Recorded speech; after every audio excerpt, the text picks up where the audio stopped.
2 señas. No, pues cuando entre yo ya estoy, no hago nada.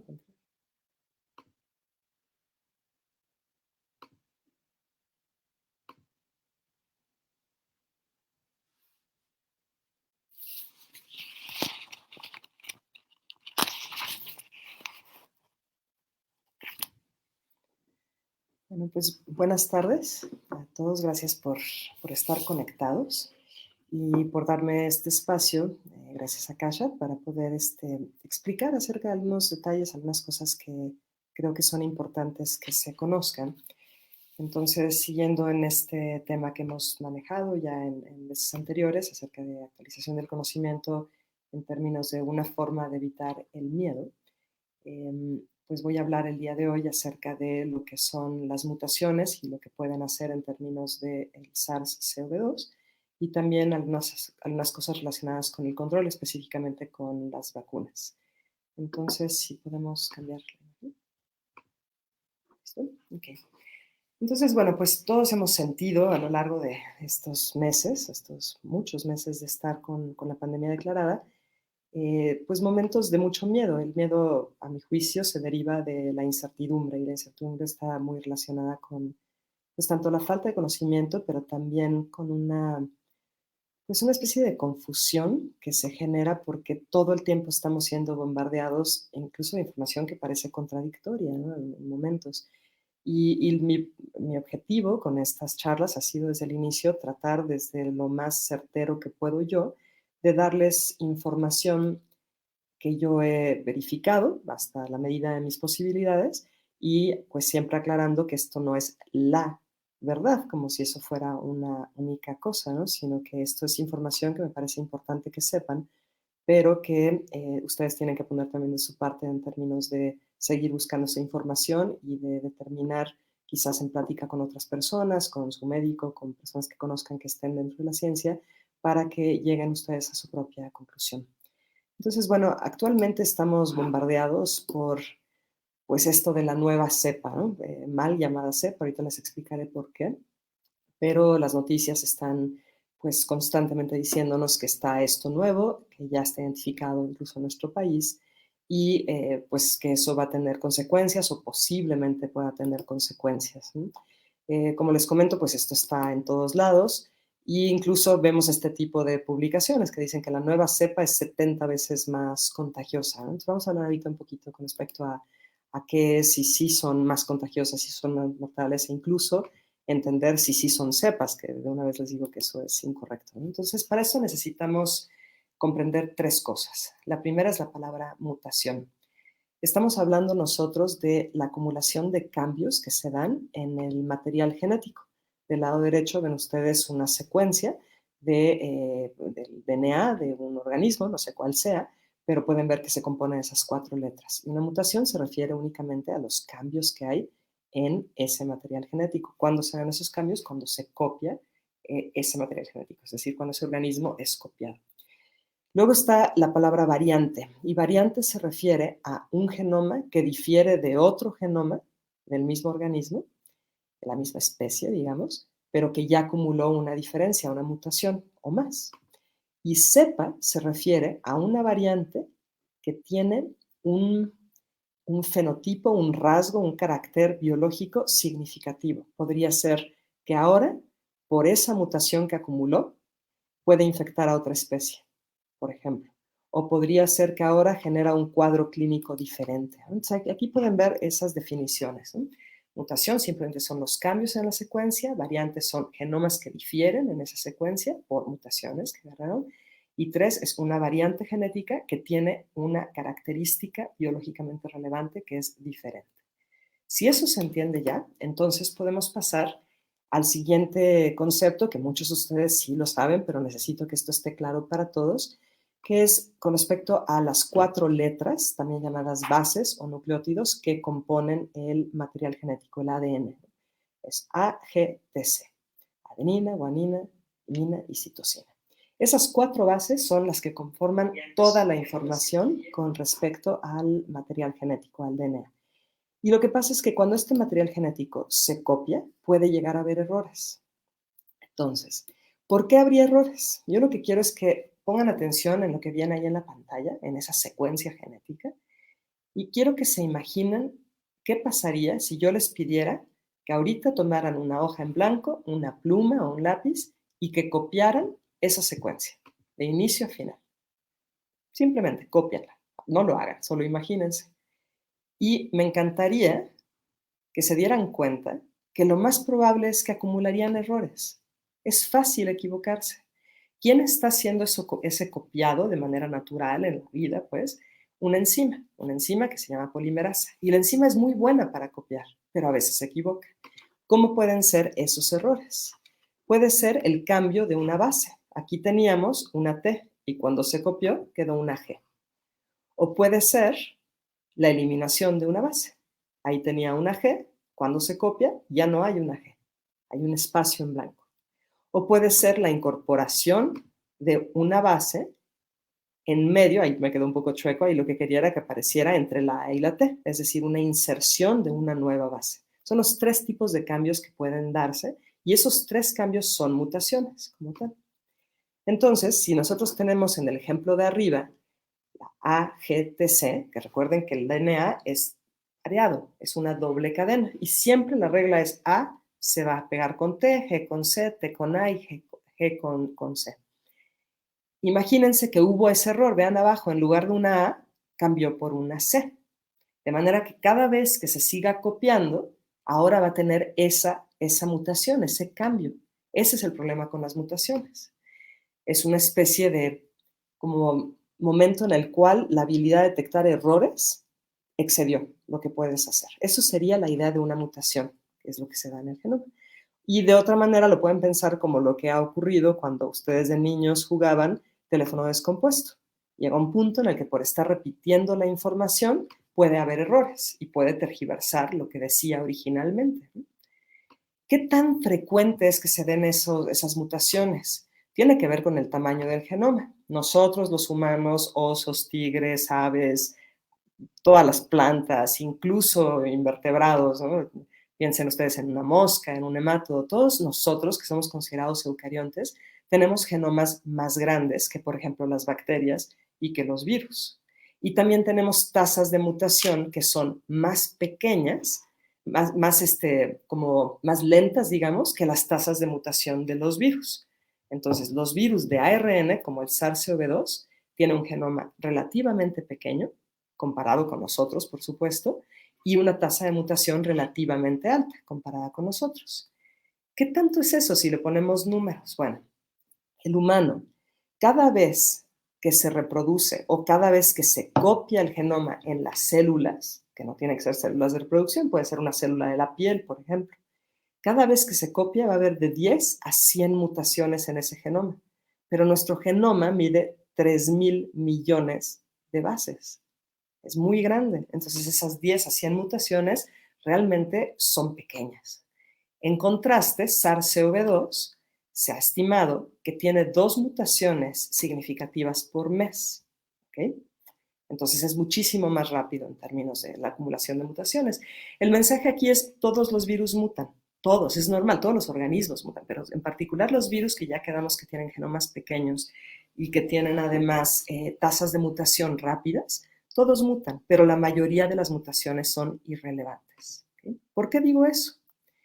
Vamos a regresar a un concepto central que es algo que se conoce, a lo mejor lo han estudiado en algún momento en su pasado, en la prepa, en la secundaria, como el dogma central de la biología molecular, que es el ADN, que tiene las instrucciones, va a ser transcrito a ARN, va a ser como pasado en otro idioma, digamos, en ARN. Y luego el ARN es el que va a poder ser interpretado para generar las proteínas. Eso es lo que ocurre dentro de nuestras células y los virus aprovechan este mecanismo. En otras palabras, es como si el ADN fuera recetas médicas. Todos sabemos que en general, con algunas honrosas excepciones, los médicos tienen una escritura terrible, que es difícil de interpretar. Eso sería el ADN. Tiene instrucciones, pero a nosotros nos cuesta trabajo interpretar lo que dice para ir y comprar aquello que dice. Entonces, eso sería el DNA. El ARN sería ponerlo en limpio, pasarlo en limpio para que pueda ser entendido. Ese proceso es la transcripción. Y luego ya podemos, a partir de ese cambio que ahora está en negro, que se llama ARN, poder empezar a generar proteínas. Entonces, arriba tenemos las 4 letras que conforman el ADN y abajo tenemos las 4 letras que conforman el ARN. Es uno de los cambios. Y a su vez, va a formar palabras que se componen de 3 letras y estas son instrucciones para hacer aminoácidos. Los aminoácidos se van ensamblando como en una cadenita, como ven aquí en la pantalla, y en conjunto forman proteínas. Entonces, ¿por qué dije yo que la mayoría de las mutaciones son irrelevantes? Porque generan cambios redundantes que significan lo mismo. Aquí les pongo un ejemplo. Si esas 3 letras fueran de RNA, OSO, oso significa oso, pero también osa. Hubo un cambio de una letra y significa lo mismo. Entonces vamos a ver eso con los aminoácidos. En este cuadro vemos cuáles son las 3 letras del RNA que codifican para distintos aminoácidos. Vemos arriba la fenilalanina, el primer aminoácido que sale aquí. Hay 2 letras diferentes aquí que en las palabras, o sea, cambió, pero estas 2 palabras significan lo mismo. Si la U cambió una C por una mutación, sigue representando lo mismo. Leucina, 6 variantes significan lo mismo, leucina. La A cambió por una G, aquí la primera U cambió por una C. Aquí vean, era UUA y cambió a CUC y significa lo mismo. Todo esto quiere decir que son redundantes. La mayoría de las mutaciones son redundantes. Aunque cambien, no afectan el aminoácido ni la proteína que se genera. Si eso nos queda claro, entonces ahora vamos a movernos a hablar del virus SARS-CoV-2, que ahí está representado en la pantalla. Pueden ver su genoma en la parte de abajo y también dentro de la imagen del virión está representado. Es de ARN y lo que está en ese genoma tiene las instrucciones para hacer las proteínas que el virus necesita para ensamblarse. Todas esas regiones pueden tener mutaciones, pero las que más importan son las que se dan en la proteína Spike, lo que está en rojo. ¿Por qué esta proteína Spike, si ustedes recuerdan de lo que han escuchado en las noticias, de lo que han leído o de otras pláticas que he dado yo en este espacio, es el que se une al receptor ACE2 que está en las células? El receptor que es de la enzima convertidora de angiotensina. ¿Okay? Entonces, cambios en esa proteína pueden afectar esa unión, para bien o para mal, y por eso importa tanto. Entonces, bueno, ¿qué tan comunes son? Ya les dije que más o menos 2 mutaciones cada 2 meses, ¿no? Una mutación cada 2 meses o 2 mutaciones, más o menos es lo que está.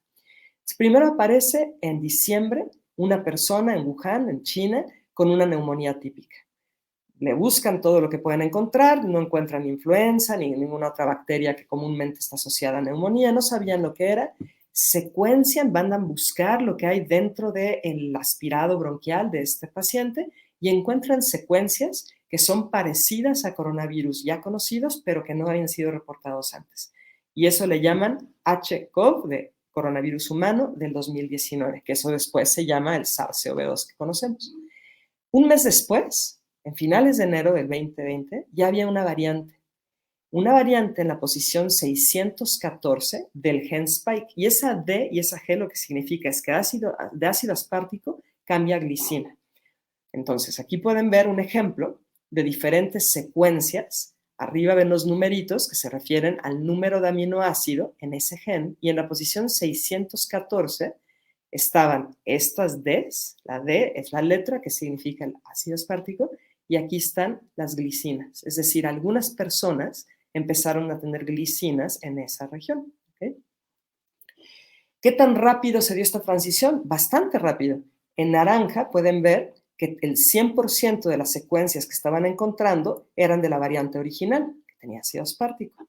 Y en un mes y medio, ya había empezado a aparecer mucho más la versión que tenía la glicina. Rápidamente se volvió esta la predominante. Antes del 1 de marzo solo había algunos puntos en el mundo donde estaba esta variante cambiada. Después del 21-23 de marzo prácticamente ya no estaba la otra variante. Y se manejó, incluso en las noticias dijeron, es que esta nueva cepa, que ya les digo es mal llamada cepa, pero decían, esta nueva cepa va a ser muchísimo más contagiosa. Pero ya se encontró en una publicación en la revista Cell por el grupo de Corber y colaboradores que esa variante no estaba asociada con una mayor severidad de la enfermedad. La enfermedad continuó siendo igual de severa como era, que no es muy severa. Bueno, ¿cuál otra variante apareció que tuvo connotaciones o implicaciones importantes? En agosto o septiembre más o menos del 2020 se reporta en Dinamarca que encuentran una variante genética, es decir, una acumulación de mutaciones en las secuencias que estaban encontrando, pero que estaban infectando bisones. Los bisones son particularmente sensibles a los coronavirus. Encontraron esta variante y pues se preocuparon porque hubo un estudio que de manera controlada en el laboratorio, es decir, no con las personas fuera del laboratorio en condiciones normales, había encontrado que podía tener esta variante menos posibilidad de ser neutralizada por anticuerpos, pero no fue confirmado el estudio. Con base en eso, decidieron matar a 17 millones de bisones. Eliminaron a todos los bisones que tenían en cautiverio en Dinamarca. Es un país que utiliza los bisones para vender su piel, para hacer abrigos. Mataron esos 17 millones de bisones con un impacto importante en la economía, pero en realidad se encontró que esa variante no hubiera tenido un efecto pues detrimental como se manejaba. Y el 8 de diciembre, hace poco, en Inglaterra empezaron a hablar de una nueva variante, la variante 2020 por el año, 12 por el mes, que en realidad es un linaje de variantes. ¿Por qué? Porque no es solo una mutación, tiene 17 mutaciones, 8 de ellas, de esas 17, en el gen Spike. Y lo pueden haber visto en las noticias también como N501Y. De nuevo, es un cambio que se está dando en la posición 501 de asparragina por tirosina. Bueno, entonces pueden ver que no es nueva esta mutación. Esta mutación apareció desde enero del 2020, ya estaba presente, pero en poca cantidad. Había pocas secuencias que lo tenían. Conforme va pasando el tiempo, incrementa y en diciembre podemos ver que 11.585 secuencias tenían esta mutación. Yo les invito a que ustedes busquen en esta página que viene aquí marcada abajo, donde pueden ver la línea de tiempo de todas estas mutaciones. Rápidamente empezamos a ver noticias de este estilo, donde marcan cómo está esta variante ahora esparciéndose por el mundo y que eso iba a tener consecuencias tremendas en términos de un mayor contagio. Y hablaban de un 70% de más contagio. Les aclaro que esos datos salen de estudios de modelaje matemático o modelaje bioinformático. No corresponde a lo que se ve en realidad necesariamente. Otro punto importante para ver en esa misma página que yo les había recomendado, pueden ver que no está el mismo número de secuencias presente en todos los países. Cuando yo bajé esta información, que fue hace unos días, México había reportado a esta página únicamente una variante de este linaje, ¿no? Comparado con Inglaterra, que es el que más tenía. Entonces, ¿cuál es el problema de este linaje? ¿Nos debe preocupar o no? Bueno, el asunto ya les dije que hay este cambio de aminoácidos en la posición 501 que hipotéticamente daría una mayor unión del virus con el receptor de la célula. Y en ratones, en un modelo murino, un modelo de ratones, hicieron estudios haciendo esta modificación del aminoácido del virus y vieron que podía estar asociado a mayor infectividad y virulencia en ratones. No se ha observado lo mismo en humanos. Aquí les voy a poner una imagen de cómo se ve ese cambio. Arriba está el modelaje matemático de cómo es la proteína Spike en rojo en su unión con el receptor ACE2 que está en azul. Y tiene esto que está en puntos amarillos, son los puntos de interacción entre los receptores. Es ahí donde se atora, digamos, la llave con la cerradura. Abajo pueden ver cómo está hipotetizado de ocurrir esa unión entre este linaje B117, que es esta nueva variante, entre Spike y el receptor, y hay más puntos de interacción. Eso es en un modelaje bioinformático. ¿Qué otros cambios tiene? Acuérdense que les dije que tiene 17 mutaciones. Tiene otro cambio que está relacionado con un sitio de corte de furina. Los que han escuchado las pláticas que he dado en este sitio, a lo mejor recuerdan que les mencioné que el coronavirus tenía un sitio de corte que no ha aparecido en ningún otro coronavirus, que lo tienen otros virus como ébola, como VIH, que es un sitio de letras que codifica para aminoácidos que son justo el sitio donde la enzima furina que tenemos nosotros en nuestras células, expresado afuera, cortan para hacer, imagínenselo como un cerrajero que acaba limando perfectamente la llave para que embonen la cerradura. Tienen este cambio que hace que sea todavía mayor la precisión de ese corte. ¿ok? Y en modelos animales han visto que ese cambio puede promover la entrada a células epiteliales, pero eso no se ha visto en el humano. Y también pierden 2 aminoácidos. Acuérdense que las mutaciones también pueden ser el que se eliminen. Bueno, pues pierden 2 aminoácidos y eso se ha encontrado en coronavirus que evaden la respuesta inmune en pacientes con compromisos inmunes, como VIH o que están teniendo alguna otra afectación para el sistema inmune. Sin embargo, un científico, Cooper Schmidt, en el 2020, en la revista prestigiosa Science, publica una editorial donde dice tenemos que tener cuidado antes de alarmarnos con estas nuevas variantes, porque no hay evidencia de que realmente estén generando un problema biológico diferente. Y esto es un poco lo mismo que encontraron en el grupo de François Balloux, que acaban de publicar esto en la revista Nature Communications, donde ven que no hay ninguna evidencia de una transmisión incrementada con ninguna de las mutaciones que se están dando en SARS-CoV-2. Entonces es muy importante tener esto en mente. A la fecha no tenemos evidencia de que sí tenga más transmisión o que tenga más impacto, más severidad. Ahora vamos a ver los números que nos dicen, ¿no? Pues yo les estoy diciendo esto, pero a lo mejor los números nos dicen otra cosa. Esta imagen que les estoy poniendo viene de la página que es mantenida por la Universidad Johns Hopkins y que se alimenta de los datos que genera la OMS. Y pueden ver cómo la tasa de fatalidad, quiere decir, de los casos positivos al virus, cuántos mueren, en todos los países, no les puedo poner ahí todos los países porque la gráfica sería espantosa, escogí ahí algunos, pero pueden ustedes verlos en esa dirección, en todos ha habido una disminución. Y la mortalidad, la tasa de fatalidad del COVID-19, con base en los mismos datos de la OMS, sigue siendo del 2%. Es decir, no tenemos ninguna evidencia que se esté haciendo más severo este virus. Entonces, en conclusión, para esta primera parte, las mutaciones son frecuentes y son esperadas, en particular en virus como este que son de ARN. Las variantes genéticas que están apareciendo no parecen tener ningún efecto biológico significativo a la fecha, es decir, no son cepas. Y tercera conclusión, no hay nada que nos indique que las nuevas variantes sean más severas. Espero que con esto, esta parte con respecto a las mutaciones y a las variantes genéticas y a las mal llamadas cepas, nos quede a todos mucho más claro y que eso pueda, espero, ayudar a pues, contrarrestar un poco el miedo que puede llegar a generarse al decir, bueno, ¿y ahora qué va a pasar? Esto nunca va a acabar. Entonces nos pasamos ahora a la segunda fase de esta charla, ¿no? Y esta tiene que ver con el control, ¿no? Con los mecanismos de control, aunque no me puedo centrar en todos. Yo creo que todos nosotros estamos con mayor o menor magnitud pensando, bueno, ¿cuándo va a acabar esto? ¿No? ¿Cuándo va a terminar? ¿Cuándo voy a recuperar lo que era mi vida normal? ¿Cómo le vamos a hacer para aplanar la curva? Se ha hablado mucho de ese aplanar la curva y realmente no está pasando. ¿Cómo puede ser que ya salieron las vacunas y la OMS sigue diciendo sí, pero eso no significa que se pueda acabar el confinamiento? ¿Cuánto tiempo más vamos a aguantar así? Entonces, bueno, en términos del control, podemos ver que las estrategias hasta ahorita han sido el uso de cubrebocas, el aislamiento, el confinamiento y cierre de negocios, el tratar de explorar distintas opciones de tratamientos, ¿no? Tanto antivirales como el remdesivir, que ustedes han escuchado, y otras cosas como vitamina D, por ejemplo, vitamina C, ivermectina, que ha estado mucho en las noticias, hidroxicloroquina, y también algunas alternativas que ya hemos platicado en este espacio. Y por último, muy reciente, pues está lo de las vacunas, que ahora ya están disponibles algunas de ellas. Entonces, ahorita voy a enfocarme únicamente en lo de las vacunas.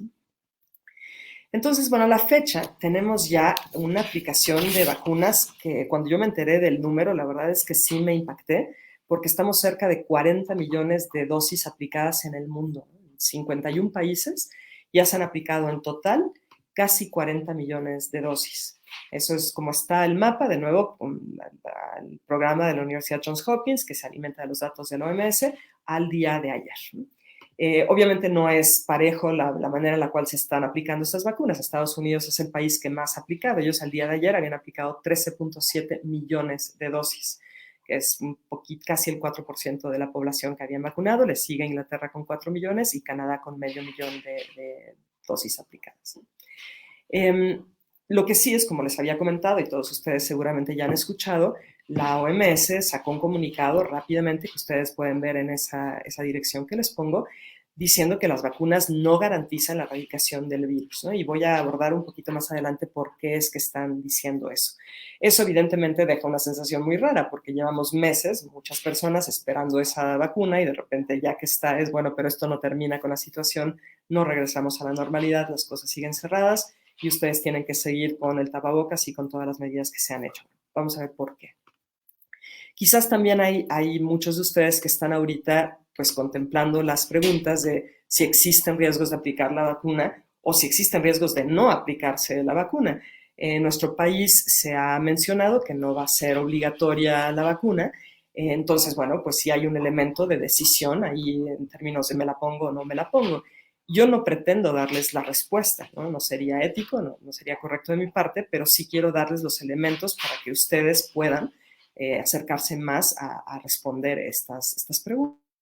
Y creo que para hacerlo necesitamos, pues primero, entender cuáles son esos riesgos y probablemente han escuchado ustedes circulando en diversos medios, pues que a lo mejor podría causar esta vacuna, en particular las vacunas que son de ARN o de ADN, cambios en el genoma. No nos da mucho tiempo en esta plática, en otro momento podríamos hacerlo, pero ya he puesto yo algunos posts en el blog que mantengo. Al respecto, no hay nada que nos lleve a pensar que la vacuna de ARN mensajero pudiera ocasionar cambios en nuestro genoma. Por un lado, el ARN mensajero no entra al núcleo, ese tipo de ARN no puede entrar en el núcleo en condiciones normales, y si la vacuna contiene lo que las compañías dicen que tiene, no hay nada que nos lleve a pensar que eso pudiera ocurrir. Entonces, bueno, centrándonos mejor en los efectos adversos, pues existen riesgos en términos de la ocurrencia de estos efectos y eso voy a abordarlo ahorita más adelante. La segunda pregunta, ¿qué pasa si no me vacuno? ¿Hay riesgos de no aplicarme la vacuna? Y bueno, pues para eso tenemos que ver cuál es el riesgo asociado a COVID-19, a la infección con SARS-CoV-2.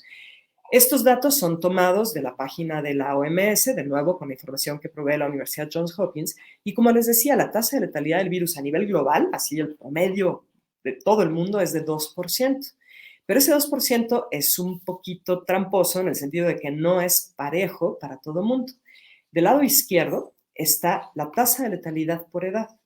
Gente que tiene 80 o más años tiene una tasa de letalidad si se infectan con SARS-CoV-2 del 18%, menos de 1 en 5 personas. Gente que está entre 70, ahí me equivoqué, 70 a 79, no 29, tienen un 6.5% de tasa de letalidad, baja dramáticamente. Entre los 60 y 69 años de edad, 2%. Por debajo de los 59, el riesgo es verdaderamente bajo. Estamos ya a un porcentaje que es incluso menor que el de la influenza estacional, y ni se diga personas que están de menos de 40 años, 0.22%. Ahora, del lado derecho pueden ver el riesgo con base en enfermedades existentes, ¿no? Como enfermedad cardiovascular, diabetes o enfermedad pulmonar obstructiva crónica, 10, 7 y 6%. Gente que no tiene problemas de salud es bajo el riesgo, les digo, es menor que el de la influenza estacional. Obviamente, personas con diabetes, enfermedad cardiovascular o EPOC suele ser más común que estén en el grupo de edad más avanzado o de los 60 para arriba, digamos, en general. Entonces, esos riesgos son difíciles de que los determinemos únicamente por la edad, pero en general esto es lo que se maneja, ¿no? Entonces, eso sería el riesgo asociado a el no vacunarnos, por ejemplo, podríamos verlo de esa manera. Ahora, entrando de lleno a las vacunas, hay muchas vacunas que están ahorita en diversas fases de pues, su desarrollo y de su aprobación. Las que aparecen en pantalla son las que ya están disponibles y ya se están dando en diversos países. Las dos de ARN mensajero, que son las de Pfizer, BioNTech y Moderna, la de AstraZeneca, que elaboraron junto con Oxford, y la Sputnik 5, que es de la empresa rusa Gamaleya, que son vacunas vectorizadas, es decir, utilizan a otro virus que es modificado genéticamente y a ese virus le insertan genes del coronavirus. Luego está la vacuna Epivac Corona, que esta lo que es una vacuna recombinante, donde únicamente se generan esas fracciones de proteínas, esos péptidos, esas proteínas, y eso es lo que nos inyectan, sin que haya nada que pueda estar replicando. Y por último, las tres compañías, Sinovac, Sinopharm y Covaxin, que son vacunas de virus inactivado, que sería lo que sería más parecido o que es igual a las típicas vacunas que se utilizaban anteriormente. Entonces, bueno, ¿qué pasa con la vacuna de ARN mensajero? Como les dije, No hay riesgo, hasta lo que sabemos ahorita, que eso pueda alterar nuestro genoma. ¿Cómo funcionan? Acuérdense que ya les comenté que el ARN mensajero son las instrucciones para generar aminoácidos y por lo tanto proteínas que ya están escritas, ya están transcritas, digamos, están pasadas en limpio para que nuestra célula las entienda y pueda generar esos aminoácidos. Eso es lo que es esa vacuna, ese es su principio. ¿Y cuáles son las instrucciones? Pues las de la proteína Spike, que es contra esa proteína que se hacen anticuerpos. ¿Okay? Entonces, tenemos 2 vacunas en México en este momento ya disponibles de ARN mensajero. La vacuna de Pfizer-BioNTech, y entre paréntesis pueden ver el nombre de la vacuna, y la vacuna de Moderna. También en nuestro país ya están las vacunas vectorizadas de AstraZeneca y de Gamaleya. Entonces, tenemos 4 opciones de vacunas. En términos de eficacia y de seguridad, lo que es importante decirles es que estas vacunas ya terminaron su fase 3, una fase clínica en la cual justo se evaluó eficacia y seguridad en miles de voluntarios. Lo importante aquí es decir algo con respecto a eficacia. ¿Qué es lo que vamos a determinar como la eficacia de la vacuna? Y ahorita mencionaré algo al respecto. Y también la seguridad. ¿Qué tan seguro es que me la aplique? Y eso, en estos estudios, no duró más de 2 meses. Es decir, no podemos hablar con respecto a la eficacia y la seguridad de estas vacunas más allá de 2 meses. Si alguien dice, no, es que no hay ninguna evidencia de efectos a largo plazo, en realidad es un poco pues equivocada esa frase, porque no sabemos nada de la seguridad de esta vacuna más allá de los meses que duró el estudio. Bueno, les comparto esta publicación, que en la parte de abajo pueden ver la dirección donde pueden descargarlo, es un artículo de acceso libre, en la revista Lancet, que es la más prestigiosa en medicina. Es una revisión donde están hablando acerca de qué es lo que define que una vacuna sea eficaz en términos del COVID-19.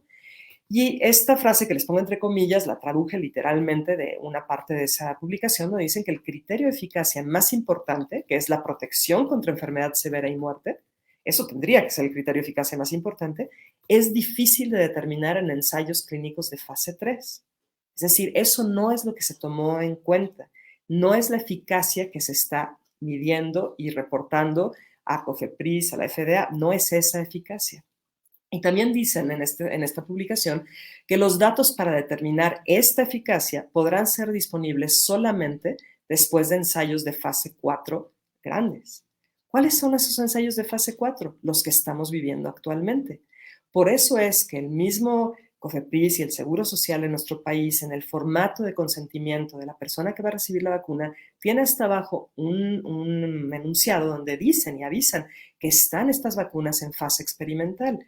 En otras palabras, al momento actual, todas las personas que reciban la vacuna estamos siendo parte de un ensayo de fase 4 en el cual se va a determinar en realidad la eficacia y la seguridad de estas vacunas a largo plazo. ¿Sí? Y eso no es porque lo diga yo, les recomiendo que lean ustedes esta publicación.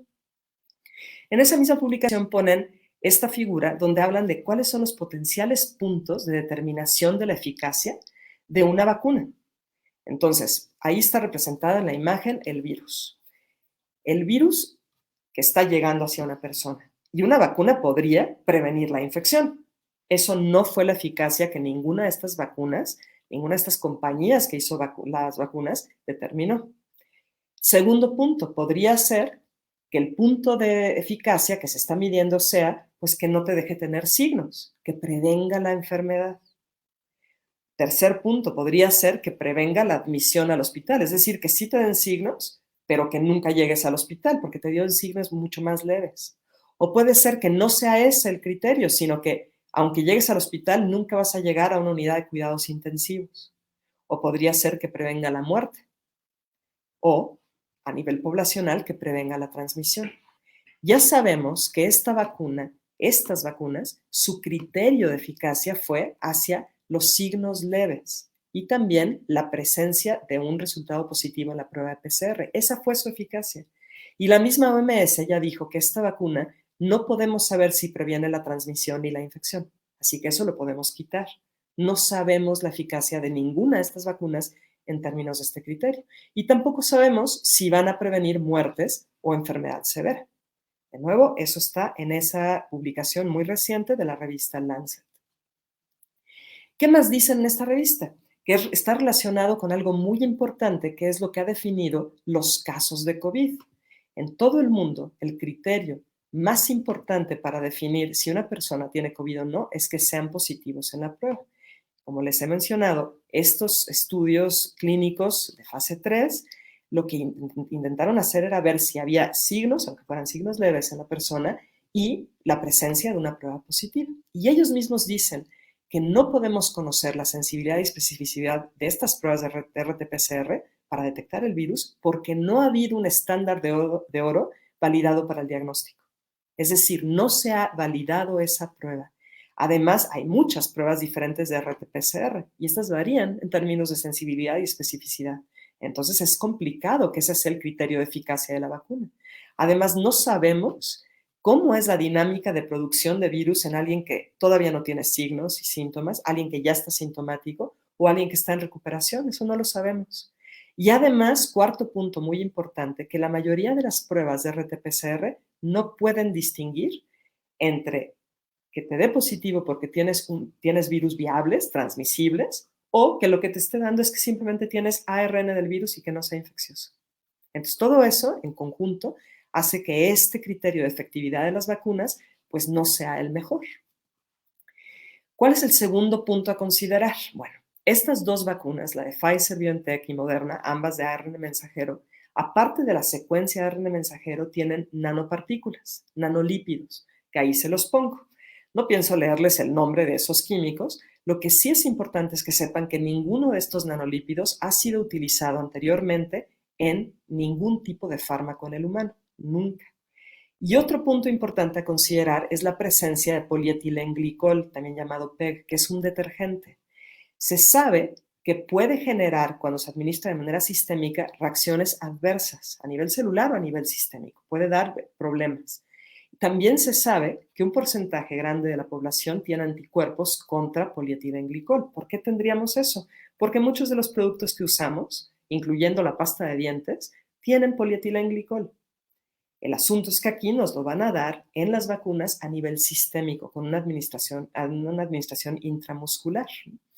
Y eso ha llevado a que incluso algunos científicos pues expresen su preocupación de que podría haber reacciones alérgicas debidas a esas nanopartículas o esos nanolípidos.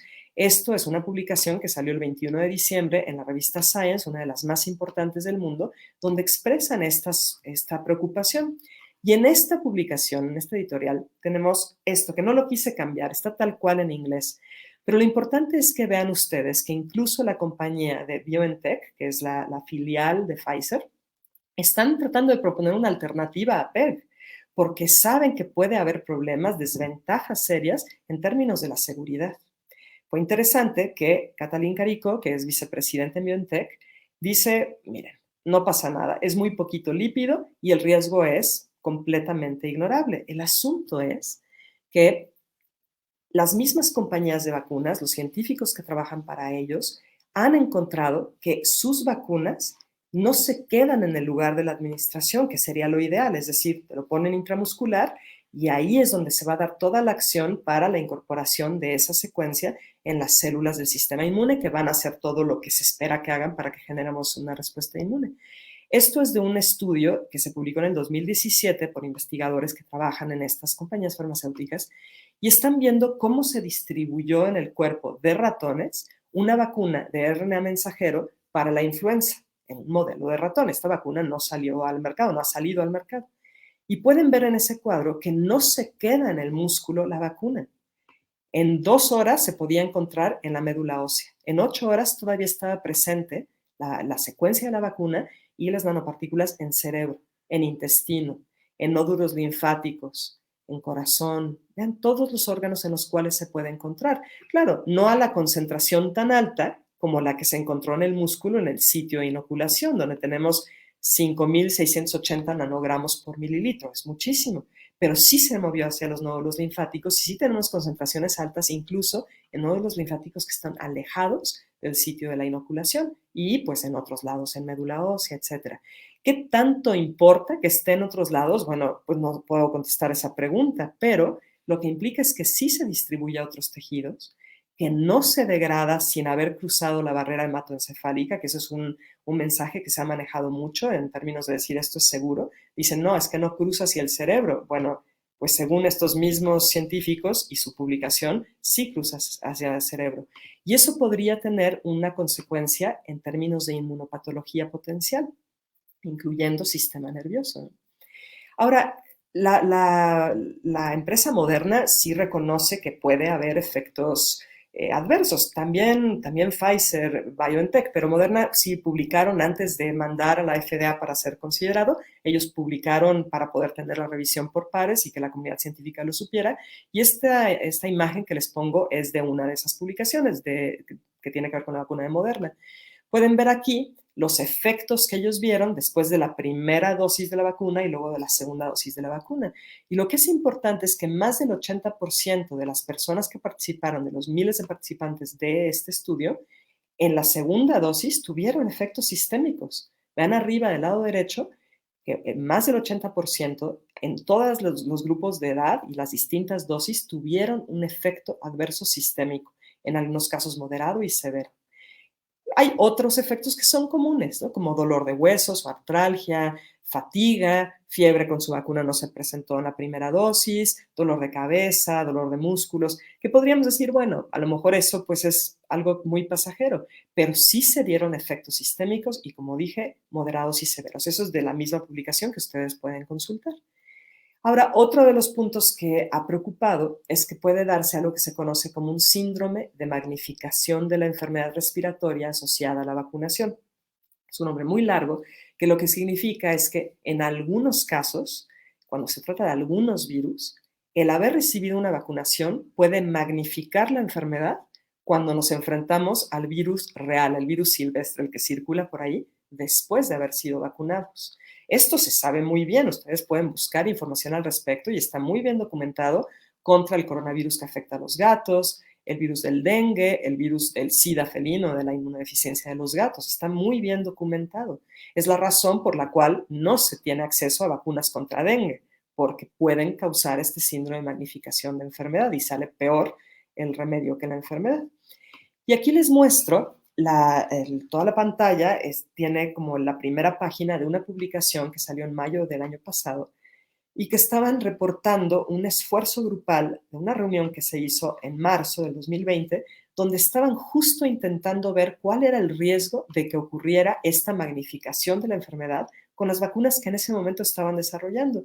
Y dejo aquí todo el desplegado de los nombres de los autores y de sus centros de investigación para que vean que no es un grupo oscuro ahí en algún lugar que digamos, bueno, pues no saben lo que están diciendo. O sea, tenemos ahí centros de vacunas, tenemos centros de preparación de epidemias de diversos países, está incluso la OMS, el sitio, el instituto donde está Anthony Fauci, el Instituto Nacional de Alergias y Enfermedades Infecciosas, es decir, sitios donde realmente la gente se dedica a hacer las vacunas. Y ustedes pueden acceder a este artículo en la dirección que está ahí abajo.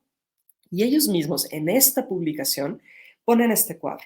Y este cuadro muestra la evidencia de enfermedad magnificada por vacunas candidatas que se observaron cuando estaban tratando de fabricar las vacunas contra el primer SARS, el que apareció en el 2002-2003.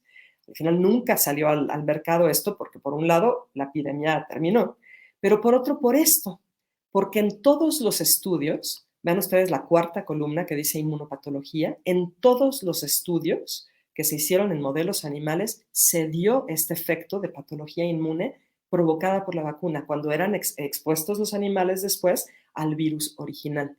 Y esto se vio en modelos murinos, es decir, en ratones, se vio en hurones y se vio también en macacus rhesus, es decir, en monos. Entonces, en primates, en hurones y en ratones. Eso es preocupante. Incluso en el caso de los hurones, esta inmunopatología fue tan severa que provocó hepatitis fulminante que llevó a la muerte de todos estos animales. Y esto se dio con distintos tipos de vacunas. Vacunas que son vectorizadas en azul, como dos de las vacunas que ya están llegando a México, vacunas inactivadas y vacunas recombinantes, que son únicamente la proteína. Ahí no hay nada de ARN mensajero porque no se habían desarrollado todavía para esta enfermedad. Y en esta publicación dicen ellos que la demostración de magnificación de la enfermedad con cualquier vacuna, después del desafío en modelos animales no tendría que representar necesariamente una señal de que entonces no continuemos haciendo ensayos clínicos. Eso es tomado cita textual de esa publicación. En otras palabras, aunque se haya visto inmunopatología con estas vacunas en modelos animales, sigamos adelante, porque al fin y al cabo va a haber un monitoreo continuo del riesgo durante los ensayos clínicos en un contexto epidémico, que es el que les digo que estamos ahorita en la fase 4, con casi 40 millones de vacunas que se han dado. Si va a haber inmunopatología, bueno, pues el tiempo lo dirá, porque como pueden ver, lo que les estoy explicando aquí es algo que ocurre cuando una persona con un organismo vacunado se enfrenta a ese virus de manera natural después. ¿Están dándose estas reacciones adversas o todo quedó como un ejercicio de, uy, hay que tener precaución y no pasó nada? Bueno, es difícil de contestar esto, más allá del sí, porque no todos los países tienen un sistema de reportaje, de reporte de los efectos adversos. Esta dirección que les pongo acá arriba pertenece a una aplicación de la CDC de Estados Unidos, que es un sistema de reportaje de reacciones adversas a las vacunas. VAERS, ustedes pueden entrar y pueden también navegarlo y buscar dentro de él. El único problema con este sitio es que no hay restricciones en términos de quién reporta. Es decir, alguien que recibió la vacuna y que se sintió mal puede reportarlo. Y a lo mejor se debía a otra cosa. A lo mejor esa persona comió algo y le cayó mal al estómago y dijo, pues a mí me vacunaron ayer, así que yo digo que esto es un evento relacionado con la vacuna. No hay un filtro, pero es mejor que nada. Nos permite saber, y en algunos casos esos reportes están hechos por los médicos, entonces nos permite saber o censar lo que está ocurriendo en términos de vacunas. Bueno, la búsqueda que hice yo anoche, específicamente buscando en esta página de la CDC reacciones adversas contra la vacuna de COVID, cualquiera de las vacunas que están aplicando en Estados Unidos, que son de dos tipos, tenemos 353 reacciones adversas serias. Hay muchas más, decenas de miles de reacciones no serias, pero me centré únicamente en las serias al día de ayer. De estas, 44 muertes, 25 reacciones anafilácticas. Y una anafilaxia es algo serio, es una reacción alérgica seria que puede matar a una persona si no es intervenida en el hospital inmediatamente, ¿no? Gente que tiene un historial de alergias, alergia alimentaria, como al huevo, por ejemplo, o al cacahuate, o algún medicamento, pueden tener este tipo de problemas, y es lo que ya se ha estado viendo. Se han dado 24 personas que desarrollan discapacidades permanentes, alteraciones en el sistema nervioso que no son reversibles, y 41 casos de parálisis de Val o parálisis facial, también llamada así, que es cuando la mitad de un lado de la cara se cae, ya no puede moverse, ¿no? Entonces, esto es lo que ha pasado en Estados Unidos, ¿no? Pero quizás ustedes han escuchado también esta noticia, que es muy reciente. En Noruega se dieron 29 muertes en ancianos con enfermedades terminales que tenían más de 75 años después de recibir su primera dosis de Pfizer. Eso es algo bastante serio que llevó a mucha preocupación y que la respuesta por parte de Pfizer fue, ese número de incidentes hasta ahora no es alarmante. A mí me parece algo bastante serio decir, 29 ancianos que estaban en un asilo, que no tenían ningún signo de enfermedad de COVID, ninguna cosa asociada a COVID, que sí tenían enfermedades concomitantes, murieron después de recibir su primera dosis y no hay ninguna duda en que sea relacionado con la vacuna. Eso hasta Pfizer lo acepta, pero dicen no es alarmante, ¿no? Noruega no tiene esa postura, sí está empezando a avisar sobre los riesgos de la vacuna, sobre todo a personas que tienen enfermedades crónico-degenerativas. Y Australia, por ejemplo, que es un país que no ha comenzado todavía a vacunar, lo tienen programado para febrero, están ya empezando a hacer revisiones junto con Noruega, pues para ver si sí conviene que vacunen a las personas de edad avanzada o no, debido a esta noticia. Noruega definitivamente está avisando sobre esos riesgos para personas que tienen más de 80 años, sobre todo aquellas que tienen algún proceso de enfermedad, y esto ya llegó a la comunidad científica. Aquí pueden ver una publicación del British Medical Journal que salió hace un par de días, donde pues, definitivamente están hablando de esa investigación que se necesita hacer. En este caso eran 23, todavía no eran 29, pero 23 de esas muertes en pacientes que recibieron la vacuna. Entonces, no podríamos decir que no existe ningún riesgo. Existe un riesgo, así como también existe un riesgo de COVID, asociado a COVID. Yo me quedé pensando y quería compartirles esto, que yo veo como una especie de relativismo, ¿no? Es decir, el que podamos juzgar algo como bueno o malo según la mirada, ¿no? ¿A qué voy con esto? Que se está manejando en algunos medios como, bueno, pues sí murieron estas 29 personas, pero ya tenían más de 80 años y la verdad es que no estaban muy bien, tenían otros problemas. Pero eso, ese grupo de edad y esas condiciones degenerativas son quienes tienen mayor riesgo con el COVID. Justo es eso, personas de más de 80 años que tienen enfermedades crónico-degenerativas. En un lado lo subestimamos y decimos, bueno, pues sí, ¿qué esperábamos? ¿Cuándo es la vacuna? Y en el otro lado decimos, qué terrible. Y claro que es terrible, cualquier muerte es terrible. Yo creo que vale la pena que tomemos en cuenta ese relativismo y que seamos conscientes de él, ¿no? A mi juicio, no se vale ese relativismo. Entonces, regresando a estas preguntas que plantean, ¿existen riesgos de aplicar la vacuna? Sí, sí hay riesgos, bajos quizás, ¿no? No sabemos más allá de 2 meses, ni efectividad ni seguridad. Se están dando reacciones alérgicas, pues el mismo doctor López-Gatell lo ha dicho. Llevamos ya 689, 688 reacciones adversas de 329.983 vacunas que se han aplicado al día de ayer. ¿Qué quiere decir eso? Que 1 en cada 500 personas que reciben la vacuna van a tener esos efectos adversos. Eso es mayor que el riesgo del COVID en la población que tiene menos de 50 años. ¿Existen riesgos de no aplicarla? Bueno, también ya los abordé aquí. Entonces, para contestar estas preguntas a título personal, ustedes necesitan conocer esos riesgos y conocer los grupos de riesgo para identificar si ustedes están en uno de ellos y con base en eso decidir. Entonces, las conclusiones aquí de esta parte son que no se conoce la eficacia de las vacunas para poder evitar la enfermedad severa y la muerte por COVID. No la conocemos, esa eficacia. Conocemos la eficacia para no salir positivos en la prueba de PCR y para tener sintomatología leve. Los datos de seguridad y eficacia de todas las vacunas que ya están disponibles y que ya terminaron la fase 3 y que fueron aprobadas por las agencias reguladoras no exceden 2 meses. La seguridad de las vacunas contra el coronavirus en modelos animales demostraron que es común la inmunopatología. Para este otro virus, para el SARS-CoV-1, acuérdense que se saltaron en la gran mayoría de los casos los estudios con animales para SARS-CoV-2. Y el cuarto punto, que es el más importante, cada persona es responsable de su cuerpo y de sus decisiones. Cada persona. No puede ser que porque alguien escucha, por ejemplo, esta plática, digan, ok, entonces Karina está diciendo que, 2 puntos, y ahí completa la frase. Yo no estoy diciéndoles a ustedes qué hacer, les estoy dando la información, les estoy dando las fuentes para que ustedes investiguen, lean lo más que puedan, platiquen con personas que saben y lleguen a su propia decisión, porque cada persona va a ser responsable de esa decisión. Vuelvo a recordarles que estas vacunas están ahorita en una fase 4. Todo aquel que lo reciba es, en esencia, un sujeto experimental. Y eso en sí mismo no tiene algo malo, siempre y cuando lo sepamos. Si ustedes están de acuerdo en ser sujetos experimentales, está bien, conociendo estos datos que les estoy poniendo. Y con eso termino la parte 2. Les dejo ahí el dato de contacto, mi correo institucional y también la dirección al blog donde pueden ver pues más desarrollados algunos de los puntos que mencioné. Y pues no sé si tengan alguna pregunta. Pregunta Berta Luisa Ruiz.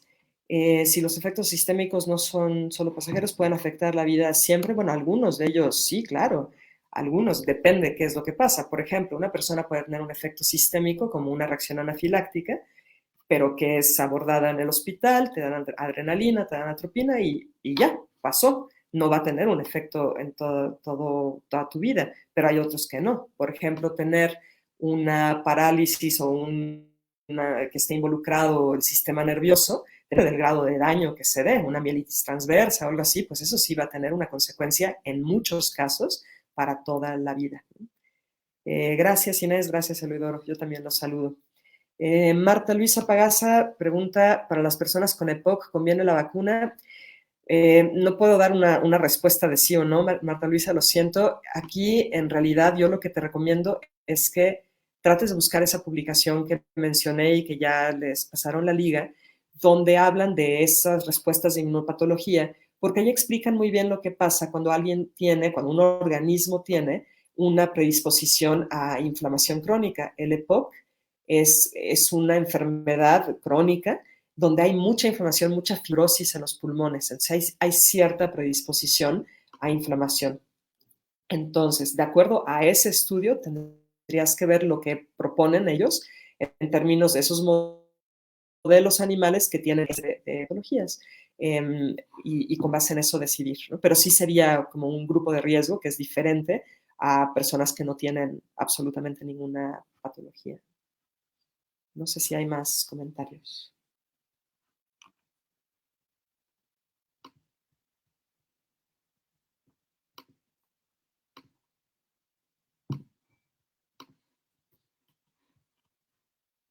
Cecilia Montoya, si me dio Guillain-Barré por vacuna de influenza, bueno, esa es una pregunta muy, muy buena porque el síndrome de Guillain-Barré es un síndrome que no toda la comunidad científica reconoce que está asociada a la vacunación, aunque sí hay publicaciones, varias publicaciones donde sí lo asocian.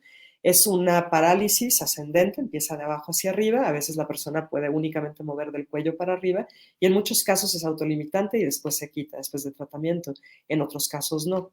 Y las publicaciones que se refieren a esa asociación con las vacunas lo asocian como un efecto de inmunopatología, es decir, una inflamación, una respuesta tan severa que acabó dañando el sistema nervioso. Entonces, si alguien ya tuvo Guillain-Barré por una vacuna de influenza, que donde es bastante común que ocurra, yo recomendaría, si ustedes fueran un organismo animal no humano, yo diría que no, pero no soy yo médico humano, entonces yo recomiendo que platiquen con un médico humano para que les diga lo que opina al respecto o que busquen la información, pero sí implica una persona que tuvo Guillain-Barré que tiene esa predisposición. Gloria Janet, buenas noches, gracias por la información. De nada, Gloria. ¿Hay información sobre mortalidad relacionada con la vacuna?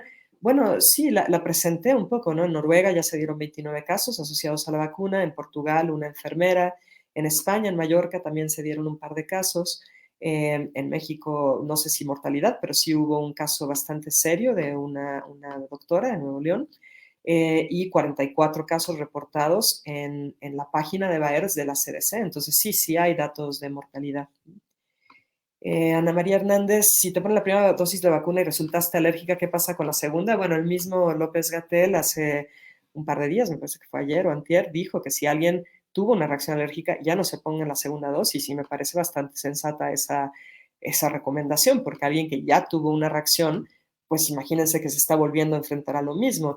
Piénsenlo ustedes como alguien que es alérgico a la penicilina, pero nunca ha tenido ese efecto, se pone penicilina, tiene una reacción alérgica que casi lo mata, pues no se volvería a poner penicilina, ¿no? Sería como el traer así una pulsera que dice alergia a la penicilina para que incluso estando inconsciente, si un día llegara a pasar, no te la ponen. Pues es un poco el mismo criterio. Alguien que ya tuvo una reacción alérgica a la vacuna sería bastante insensato, a mi juicio, el que se aplique la segunda dosis.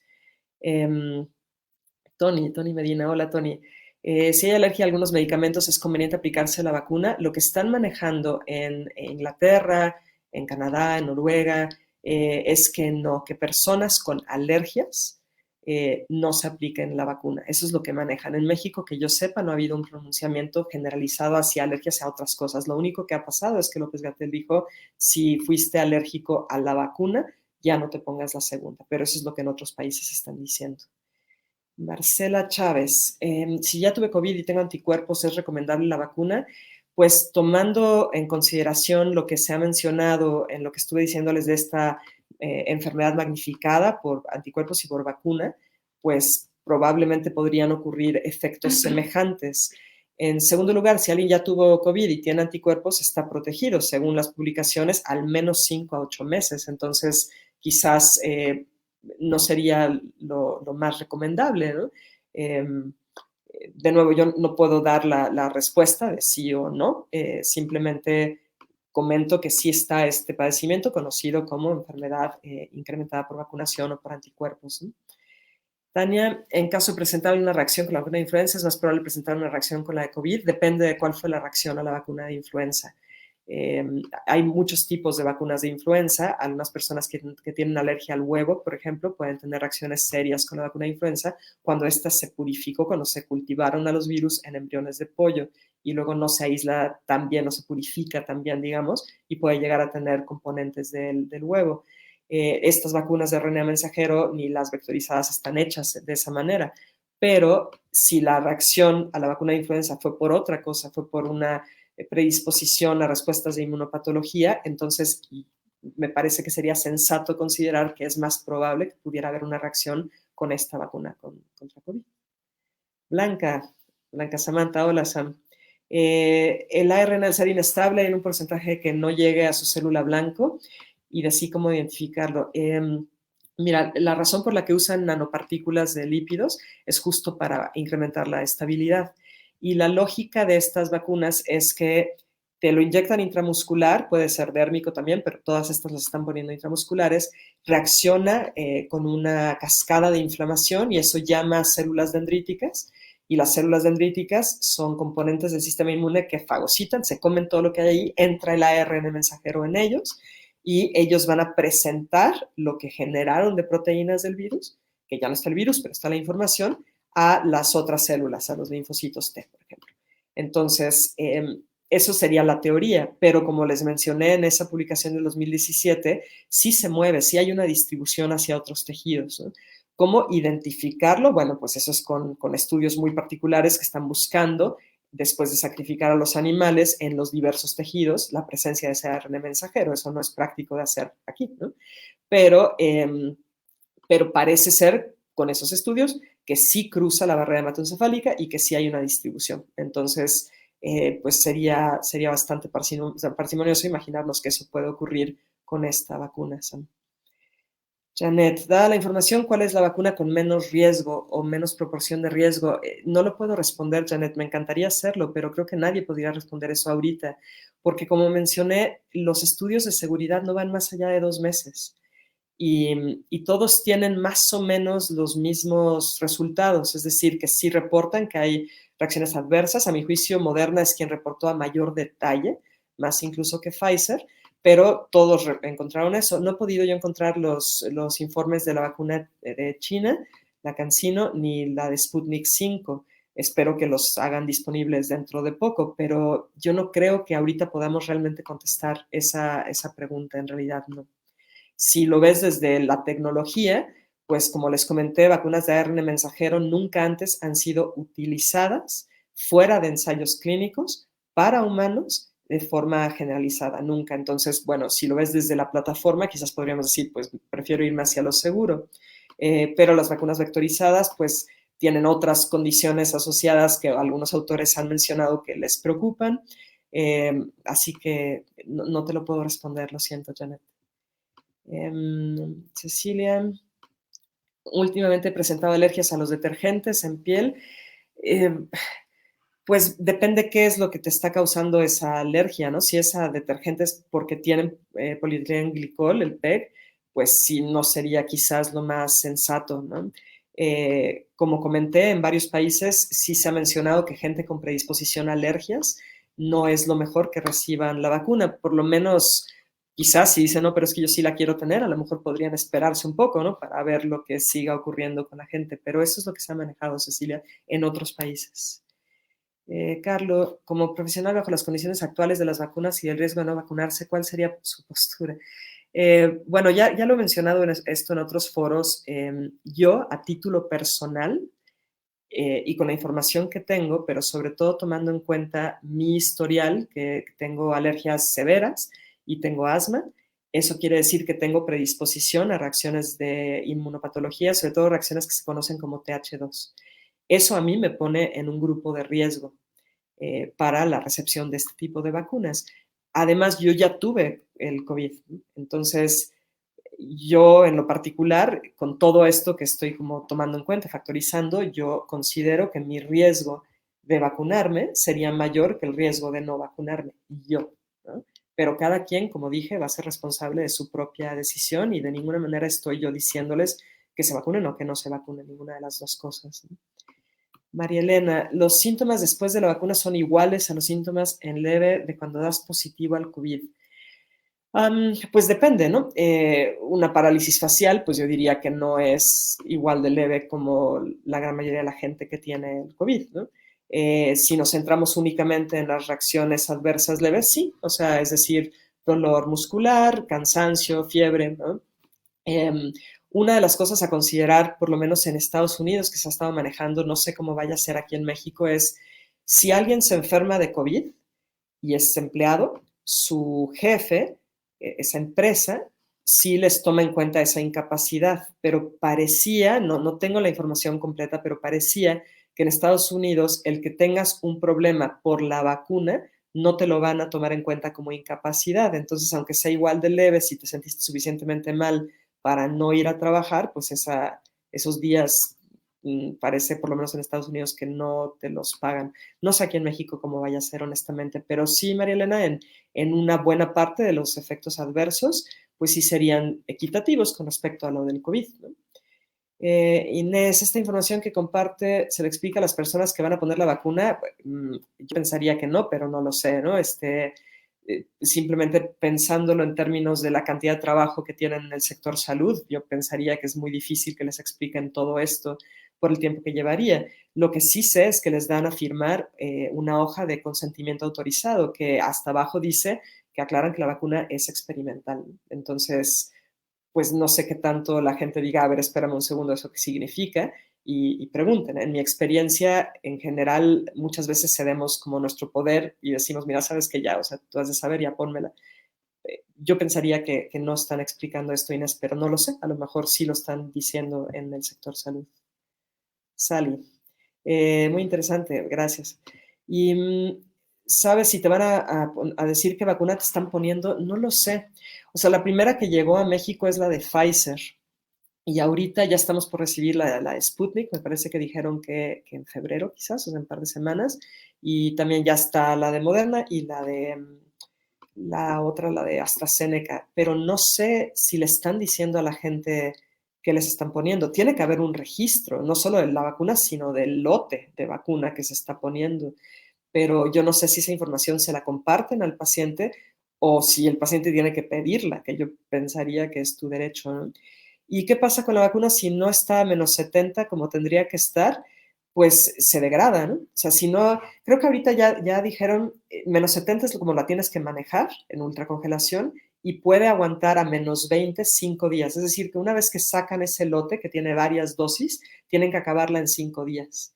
Eso, por ejemplo, en Estados Unidos llevó a que no estaban pudiendo poner todas las dosis que querían porque mucha gente no ha ido a vacunarse y entonces para que no se desperdiciaran de plano, la gente que iba pasando les decían, oye, te pongo la vacuna si quieres, porque si no se desperdicia. Porque si queda más de 20 días a -20 grados centígrados, ya se degrada el ARN, es muy lábil. Entonces, ¿cómo afectaría? Pues que solamente te estarían poniendo las nanopartículas que ya quedamos que no sabemos realmente cuál es el efecto, sin ningún efecto protector, ¿no? ¿Qué opinión tengo, pregunta Ranulfo Murga, sobre los vectores de la vacuna Sputnik 5? Pues bueno, es difícil responder eso así en breve. Lo que sí puedo decir es que las vacunas vectorizadas casi todas están utilizando a un adenovirus que es de replicación deficiente. Eh, Quiere decir, es un virus de ADN que ya lo han alterado genéticamente para que no pueda replicar bien, pero ese virus sí entra, o sea, nos está infectando. El problema con esos virus es que sí puede llegar a generarse algo que se conoce como mutagénesis insercional, es decir, que sí pueden llegar a insertarse en el genoma. Tendría yo que hacer toda una plática al respecto. Lo que te propongo, Ranulfo, es cuando tenga yo un espacio, escribo un post al respecto, porque sí va a ser difícil explicarlo ahorita y no quiero confundir más al público. Guadalupe, Bustamante, gracias a ti por escuchar. Gracias, Fede. Marcela Chávez Chan, si yo tuve COVID y tengo anticuerpos, ¿es recomendable la vacuna? Bueno, un poco es la misma pregunta que me hicieron hace rato. Eh, si una persona ya se enfermó y tiene anticuerpos, tomando en cuenta esto que les mencioné, que se sabe que el mismo comité de evaluación del riesgo de las vacunas dijo, pues sí puede haber enfermedad magnificada por la vacuna y por anticuerpos, pues quizás lo más sensato sería ahorita no ponerlo, sobre todo desde el punto de vista de que los anticuerpos que se generan, se sabe que ya nos dan protección 5 a 8 meses al menos, ¿no? pero al final, Marcela, pues es decisión de cada quien, ¿no? Después de leer y platicar con gente que podría informarte al respecto. Frida Oñate, ¿irá a llegar a México la vacuna de virus atenuado? No lo sé, Frida. Atenuado no está ni siquiera ahorita dentro de los que ya están autorizados, están inactivados, que es distinto. Uno atenuado tiene capacidad de replicación, uno inactivado no puede replicar. El problema con las vacunas inactivadas es que necesitan más dosis y necesitan una cantidad de adyuvantes muchísimo menor porque el virus realmente no replica. Pero estoy de acuerdo contigo en términos de la seguridad, que quizás la tecnología ya conocida de virus atenuados, inactivados, quizás las proteínas, las vacunas que son de proteínas, esas serían quizás las más seguras, pero se tendría que ver cuáles son los resultados de los ensayos clínicos. Jesús, gracias. Gracias. Sí, la idea es en el momento que se tenga tiempo, pues estar haciendo estas transmisiones y sí llevan un rato el prepararlas, pero pero sí, es un poco la idea. Y sí, no me desanimo por la censura. Bueno, sí lo estuve un rato, pero más bien me preocupa lo que veo. Creo que necesitamos hacer una labor muy importante para evitar que el conocimiento científico sea censurado, ¿no? Caemos en un totalitarismo que me resulta preocupante, ¿no? Sally, ¿cómo sabemos qué vacuna es mejor para nosotros si pudiéramos escoger? Vuelvo a decir, no tenemos, a mi juicio, todavía la información en términos de efectividad y seguridad como para responder así. La respuesta podría ser más bien en términos de la plataforma, el tipo de vacuna. Implica mucho leer, mucho. Yo sé que a veces es complicado porque es como información muy técnica y es lo que he intentado hacer aquí, dárselos de una forma no tan técnica, espero haberlo hecho adecuadamente, pero no tengo una respuesta ahí, Sally, como para decirlo. En realidad, creo que se están haciendo muchos esfuerzos. Creo que no hay nada que se le compare en términos de vacunar a toda la población mundial. Como dije, llevamos ya casi 40 millones de vacunas aplicadas en 51 países. Es una locura. Entonces, la retórica es, se requiere la vacuna, ¿no? Hay incluso algunos que han empezado a decir quizás va a tener que ser cada 6 meses. Habría que cuestionarnos si realmente esta enfermedad amerita eso que pudiera ocasionar, esos riesgos que puede ocasionar a las personas que reciben la vacuna. No lo sé, es bastante complicado salir una respuesta contundente al respecto, ¿no? Y lo mismo aplica para Paulina Braxas, me pregunta cuál sería la mejor vacuna. Vuelvo a decir, no tenemos nada de evidencia de seguridad, de efectividad más allá de los pocos meses que duraron los ensayos, así que no puedo responder eso, pero sí puedo recordarles que hay distintas plataformas de estas vacunas y algunas son vacunas de tecnología conocida, otras no. Quizás eso puede ser la manera en la cual pues ustedes elijan. Podría ser o no. Laura Amador Guzmán, alérgicos a penicilina, deben vacunarse, aumenta el riesgo. Otra vez es relacionado con cosas que me han preguntado antes en términos de las alergias. Como comenté, en otros países sí han hecho hincapié en que gente que tiene alergias ahorita no se vacune. En México no ha habido un pronunciamiento al respecto, más allá de si fuiste alérgico a la primera dosis, ya no te pongas la segunda. Pero si tomamos en cuenta lo que los organismos reguladores y sanitarios de otros países han dicho, yo diría que sí, hay un mayor riesgo de vacunación con base en lo que ellos han dicho, ¿no? Lo mismo Dean Solís, si alguien es alérgico a los antiinflamatorios no esteroidales, pues sí, sería la misma lógica.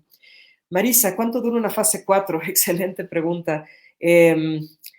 Pues todo lo que dure esta vacunación masiva, ¿no? Pfizer, por ejemplo, ya dijo que van a dar a conocer los resultados dentro de, no me acuerdo si eran 2 o 4 años, perdón, no lo recuerdo, pero eran años. Y Moderna también. Entonces eso nos da a entender que todo el tiempo que dure la vacunación relacionada con la pandemia va a durar esa fase 4. José W.A., sobre los dichos de que el virus se vuelve endémico, ¿se debe a inmunidad colectiva natural o vacunación? Bueno, ese es un punto muy importante. Sí hay mención en varias publicaciones e incluso pronunciamientos de personas que trabajan en la OMS que han dicho que se puede volver endémico, que incluso ya hay cierta señal de que se está endemizando. Lo que eso quiere decir es que se volvería parte del repertorio de virus que circulan cada año y que nos afectan cada año, como los otros coronavirus, como el rinovirus, como influenza, etc. Y eso se debe a muchos procesos de adaptación entre el virus y nosotros, el hospedero, y claro que está relacionado con aspectos de inmunidad. Y la inmunidad colectiva o de rebaño o de manada es un concepto que sabemos desde hace mucho tiempo en inmunología, en epidemiología y en gente que hace vacunas, ¿no? Parece ser que ahorita no sé por qué están como tratando de dar a entender que solo se logra la inmunidad colectiva o de manada con la vacunación. Eso no es correcto. Es un término que se usa para la vacunación, pero la inmunidad de manada se adquiere cuando la gente está inmune y eso puede ser de manera natural o puede ser por vacuna. Entonces sí, cuando se vayan acumulando más personas que tengan inmunidad por la vía que sea, entonces es mucho más difícil que siga habiendo este aumento de casos epidémico y se queda más bien en niveles como estables con algunos picos estacionales, como están estas otras enfermedades. Eh, Ahora se tendrá que vacunar cada año de influenza y COVID. Bueno, pues yo creo que eso es un poco lo que algunas instancias están proponiendo, ¿no? Se tendrá que vacunar, eso ya es otro tema, ¿no? Pero eso probablemente va a ser la propuesta, ¿no? Aurora Velasco, yo también te mando besos. Gracias. ¿Qué tipo de vacuna está desarrollando la UAC? Pregunta Aris Herrera. Es una vacuna recombinante que se hizo o sea, recombinante en términos de la tecnología, que se hizo con un vector, que hasta donde tengo entendido es una levadura, es decir, a una levadura la modificas genéticamente para que exprese esa proteína spike. Y entonces pones en un bioreactor a muchas de esas levaduras que ya están modificadas, te generan mucha proteína y luego purificas la proteína y esa proteína le pones adyuvantes. Entonces es una proteína de péptidos. No tiene virus, no tiene nada que replique, solo te están dando esa proteína para que tu cuerpo la vea, la reconoce y activa todo el sistema inmune. Esa es la vacuna que están haciendo en la UAC. Norman Crespo, muchas gracias. Gracias por tus palabras. También Héctor Jesús Acosta. Laura Amador Guzmán, tu hermana tiene síndrome de Sjögren, ¿es más riesgosa la vacuna? Pues sí, o sea, desde esa perspectiva, como comento, cualquier enfermedad que tenga una base de inmunopatología, de inmunidad exacerbada, digamos, pues sí, sí tienen más riesgo. Jesús Pérez pregunta si aparte de los estudios de serología en las que participé, ¿qué otras instancias públicas están haciendo algo semejante? Ya que el sector salud federal mencionó que el cuarto de la población detectaron anticuerpos. La alta transmisibilidad del virus puede llegar a provocar la inmunidad de rebaño antes que la vacuna. Bueno, como comenté, claro, la inmunidad de rebaño o de manada o colectiva se da pues simplemente por el hecho de que alguien haya sido o expuesto al virus o protegido con la vacuna, ¿no? Entonces, sí, eso estaría de la mano de lo que nosotros encontramos aquí en Querétaro. No conozco yo en esfuerzos en otros estados a nivel universitario, equivalentes a los que hicimos en la UAC, para estar midiendo la presencia de anticuerpos en el suero de la gente, ¿no? De la población. Pero puedo decirte que lo que encontramos aquí ha sido consistente, de que hay un número alto de personas que tienen ya anticuerpos contra este virus, ¿no? Entonces, sí, yo creo que esta alta transmisibilidad y el hecho de que en general, como la gran mayoría de los coronavirus, no solo de humanos, sino de otros animales, suelen no ser tan bueno en replicar, con algunas excepciones. Entonces, eso combinado puede hacer que se esté llegando a esa inmunidad de rebaño, sí podría ser. Víctor Peña pregunta si en este momento un sistema inmune reforzado es más eficiente y menor riesgo que las vacunas. Pues, o sea, sí, ¿no? Yo pensaría que sí, aunque es muy probable que me salten al cuello varios.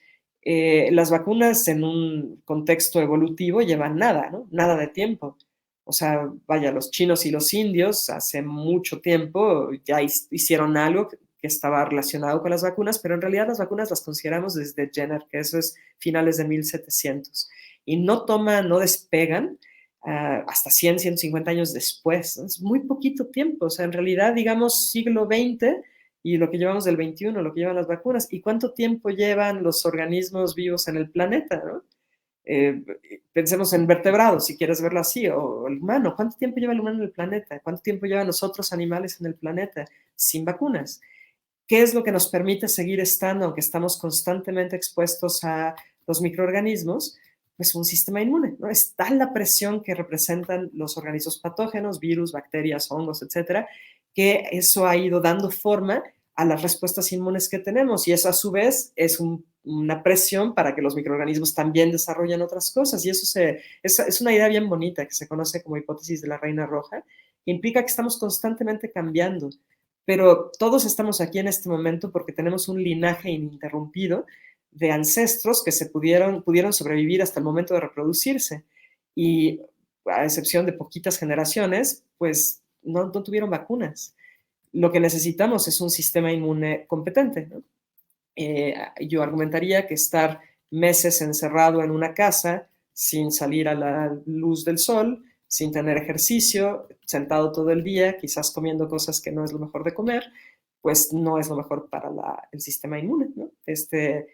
Pero vaya, esa es mi postura en general y sé que va a haber personas que digan, ¿cómo pudo la doctora, una veterinaria, decir una cosa así cuando las vacunas son lo único que nos mantiene vivos? Yo discrepo y creo que tengo a los millones de años de evolución de mi lado, pero bueno, esa sería mi respuesta, Víctor.